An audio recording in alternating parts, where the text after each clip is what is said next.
Hi Mike, I have one doubt here. So basically I created one customer with the Argentine peso as a home currency, as a currency of this customer, and then I created one sales order and invoice. So amount of invoice is this, and if I go to the customer portal and try to pay this amount, make a payment for this amount, I'm getting message that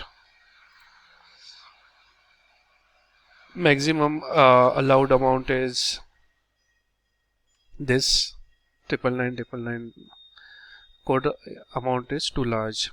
So I just wanted to confirm that if this is applicable for the USD, US dollar, or for all the currencies, amount should not exceed this particular amount, that is 999.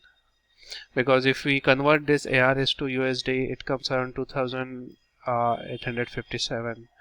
So I mean, it's not that big amount in USD, but yeah, I just wanted to confirm whether the maximum amount is only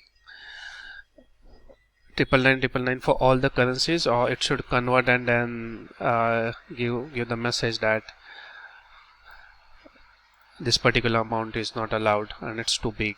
So in the response I am getting this in Stripe, where I'm getting this amount is too large in the response code and maximum amount allowed is this. Yeah, so just wanted to confirm this. Thank you.